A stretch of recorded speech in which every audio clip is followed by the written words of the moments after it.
नमस्कार दोस्तों, मैं हूं विपिन नामदेव और आज हम बात करेंगे वापसी कहानी के बारे में, जो कि है उषा प्रियंवदा जी की।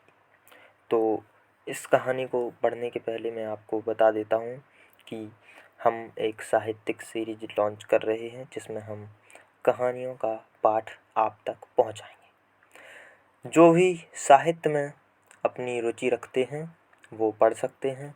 हिंदी साहित्य में प्रतियोगी परीक्षाओं की तैयारी करने के लिए भी ये बहुत महत्वपूर्ण है। भावनात्मक रूप से भी ये बहुत महत्वपूर्ण है।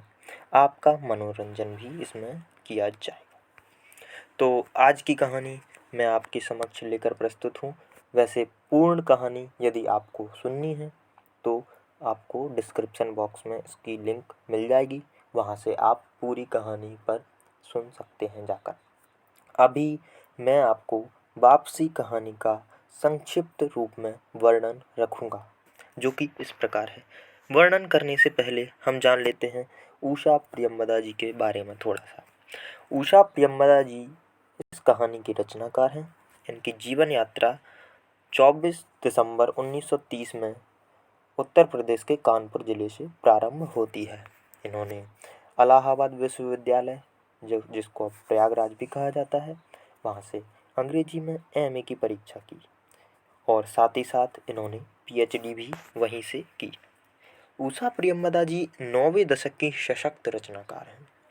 इनके कथा साहित्य में छठे और 7वें दशक की शहरी और उनके परिवारों का संवेदनात्मक चित्रण मिलता है। उन्होंने शहरी जीवन में बढ़ती उदासी, अकेलेपन आदि का अंकन संवेदनापूर्वक किया है। इनकी कुछ रचनाएं निम्न हैं, जैसे कि वनवास, कितना बड़ा झूठ, शून्य, जिंदगी और गुलाब के फूल, एक कोई दूसरा, मेरी प्रिय कहानियाँ और संपूर्ण कहानियाँ कथा संग्रह हैं।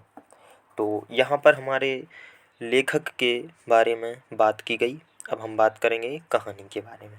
तो ये कहानी जो है बहुत विशेष कहानी है।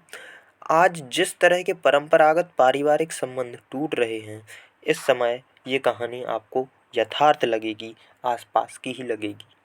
अच्छा, इस कहानी का जो शीर्षक है वो इतना सटीक है कि जो वापसी कहानी का नाम है, उसमें इसके मुख्य जो हमारे गजाधर बाबू जी हैं, उनकी वापसी पहले घर में होती है रिटायरमेंट के बाद, और उसके बाद घर से होती है।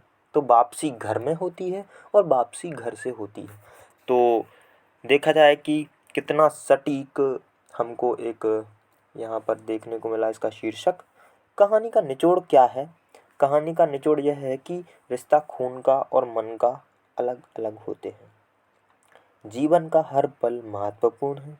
जीवन को हर क्षण में जीना चाहिए। अपनों के अलावा खुद को, स्वयं को भी महत्व देना चाहिए। यहाँ पर वापसी शीर्षक के बारे में बात की गई है कि जो गजाधर बाबू जी हैं, एक नौकरी से रिटायर व्यक्ति हैं, रेलवे में जो नौकरी कर रहे थे स्टेशन मास्टर की। तो जब वो घर आते हैं तो पहले उनको, जब नौकरी पर थे तो ऐसा लगता था कि जब वो घर जाएंगे तो उनको इतना प्यार, इतना स्नेह, सम्मान मिलेगा, परंतु अब वो उन्हें एक मृग मरीचिका के अलावा कुछ नहीं लग रहा है।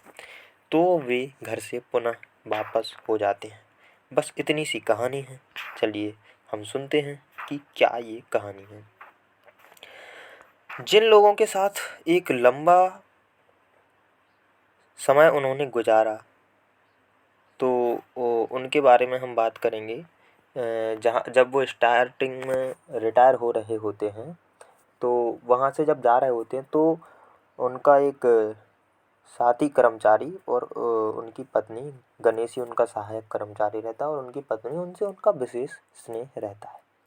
तो जब वो जा रहे होते हैं तो एक दूसरे के बीच में भावनात्मक संवाद होते हैं और गणेश ही उनको कुछ खाने के लिए बेसन के लड्डू देते हैं और गजाधर बाबू जी उनसे एक वादा लेते हैं कि तुम अपनी बेटी का विवाह करा दोगे। तो इस प्रकार से जब खुशी खुशी गणेश जी से विदा लेकर गजाधर बाबू घर पहुंचते हैं, तो वो यही सोचकर जाते हैं कि अब इसने आदर और सम्मान के साथ पूरी उम्र गुजारनी है। नौकरी करते करते उन्होंने घर तो बनवा ही लिया था, घर में बच्चे थे, पत्नी थी, अब हंसी खुशी पूरी ज़िंदगी गुजारनी। परंतु देखते हैं क्या होता है। अब भी घर पहुंचने के बाद सबको खुश देखकर लगता है कि आज से उनकी खुशी का हिस्सा मैं भी बनूंगा, तो खुशी बढ़ जाएगी। परंतु ऐसा नहीं होता है। गजाधर बाबू के आने से सभी लोगों को एक असहजता महसूस होने लगती है। उनको ऐसा लगता है कि उनके रमे हुए संसार में एक अलग व्यक्ति, कोई विचित्र प्राणी आकर बैठ गया हो। पत्नी को भी उनका आना एक बोझ की तरह लगा। हद तो यहाँ हो गई कि उनके लिए जो बिस्तर लगाया गया वो भी एक प्रकार से बोला जाए कि टेम्पररी लगाया गया, जहाँ पर ऐसे लगता है कि बिस्तर को कुछ दिन के मेहमान के लिए लगाया गया है। तो उनके पत्नी, उनके बच्चों के द्वारा उनको कोई भी लगाव और स्नेह प्राप्त नहीं होता है। ऐसा लगता है कि वो जीवन से कट चुके हैं। कुछ दिनों के लिए ऐसा महसूस हुआ तो उनको लगा कि हम इन घर के कुछ तौर तरीकों में बदलाव चाहते हैं, जैसे कि उनको अपनी बेटी का बाहर जाना, असमय बाहर जाना अच्छा नहीं लगता था। तो इसके बारे में उन्होंने कुछ बोला तो आपस में ही घर के लोगों ने शिकायतें करना प्रारंभ किया। उनकी बातों का, किसी को भी शिकायतों का, कुछ भी बात करने का तरीका भी उनका किसी को पसंद नहीं था। उनकी ज़रूरत तो सिर्फ थी तो पैसों के लिए। ये गजाधर बाबू जी को समझ आ जाता है। तो गजाधर बाबू भारी मन से अपने घर से निकलने का निर्णय लेते हैं और उनको एक चीनी मिल में नौकरी मिल जाती है और वो चीनी मिल में नौकरी के लिए घर से वापसी होने लगते हैं रवाना। यहाँ पर कहानी का मार्मिक